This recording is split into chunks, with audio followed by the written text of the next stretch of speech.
दिल्ली जज high court Yashwant Verma वो अब ट्रांसफ़र हो गया और इलाहाबाद हाई कोर्ट में चले गए। ना तो उनका सच आया, ना तो उनके राज खुले, ना ही उनके पीछे कौन था वो किसी का नाम नहीं आ पाया।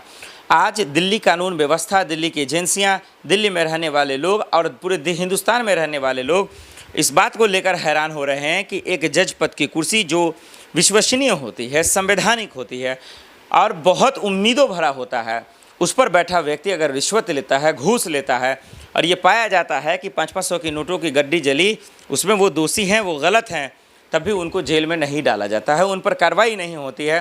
तो बताइए दिल्ली वाले लोग क्या करें, हिंदुस्तान के लोग क्या करें, हिंदुस्तान की अदालत क्या करे? सुप्रीम कोर्ट कुछ नहीं कर पा रहा है, दिल्ली पुलिस कुछ कर नहीं पा रही है, अमित शाह जी कुछ नहीं कर पा रहे हैं, तो आखिर इसका इंसाफ कौन देगा?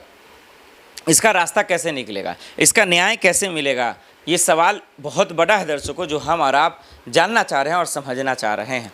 देखिए, इसमें कोई शक नहीं है, कहीं ना कहीं दिल्ली जज यशवंत वर्मा को कोई ना कोई तो बचा रहा है, चाहे वो बीजेपी का नेता हो, मंत्री हो, कार्यकर्ता हो, क्योंकि कपिल सिब्बल ने साफ शब्दों में समझाया प्रेस कॉन्फ्रेंस करके कौन इसको बचा रहा है, इसके पीछे किसका हाथ है। वहीं जब उपराष्ट्रपति धनखड़ साहब आदेश दे चुके हैं, पर ये कह चुके हैं, आदेश तो नहीं, कह चुके हैं कि भाई एफआईआर दर्ज कर, इनको निष्पक्ष जांच होनी चाहिए, इनको जेल में डालना चाहिए, कोई सुनवाई नहीं, कोई पूछने वाला नहीं, कहीं कुछ जो है कोई कोहराम नहीं। ये कहीं ना कहीं जो है गलत है, गलत के पात्र है। ये सिस्टम पे सवाल है, सुप्रीम कोर्ट से सवाल है कि तमाम चीज़ होने के बावजूद हिंदुस्तान की राजधानी वीआईपी एरिया में 500-500 की नोटों की गड्डी चली जाती है और कोई खबर नहीं छपता। लोगों को, जज को डर नहीं होता है, जज का बयान भी उतने ही टेढ़ा आता है कि 3 जजों की टीम जब बनाई जाती है और वो टीम जब रिपोर्ट तैयार करती है तो उस रिपोर्ट को खारिज कर देते हैं, कहते हैं ये रिपोर्ट ही गलत है। सोचिए इनको कितनी हिम्मत आ जाती है जब तीन जजों की टीम, वो भी अलग अलग राज्य से, एक राज्य से हो तो एक बात है, और लगभग तो वहाँ से हैं जहाँ में उनकी सरकारें हैं। तो आज जजों को भी कैसे सियासत के तौर पे देखा जा रहा है उसका अंदाज़ा आप लगा सकते हैं जस्टिस यशवंत वर्मा के कांड पर। और बहुत सारे जज तो फैसला सुनाकर बीजेपी और कई पार्टियों में शामिल भी हो जाते हैं, राज्यसभा सांसद भी बन जाते हैं। यहाँ से भी विश्वास लोगों का कम होता है। तो जो मामला जस्टिस यशवंत वर्मा का है, उनकी कुर्सी का है, उनको पद को छोड़ने का है, इस्तीफा देने का है, बर्खास्त होने का है, और ये तमाम चीज़ें नहीं होता है, तो लोगों के मन में एक डाउट है, एक शक है कि क्या वाकई में सुप्रीम कोर्ट भी वही काम कर रहा है जो आजकल के नेता करते हैं? क्या आज के थानेदार भी जो वही काम कर रहा है जो वही करते हैं? कानून व्यवस्था मजबूत है, थानेदार अगर मजबूत होते, कानून को रखवाले अगर मजबूत होते, यकीन मानिए ना तो घोटाला होता, ना करप्शन होता, ना ही कोई एक्सपोज होता। लेकिन बड़ी अफसोस की बात है कि दिल्ली में सीबीआई, ईडी, तमाम एजेंसियां होने के बावजूद इतना बड़ा घटना हो गया, कोई जिम्मेदारी नहीं है। जस्टिस यशवंत वर्मा को छूने से, उनसे पूछने से, उनको अरेस्ट करने से, हिरासत में भेजने से लोग डर रहे हैं, काँप रहे हैं।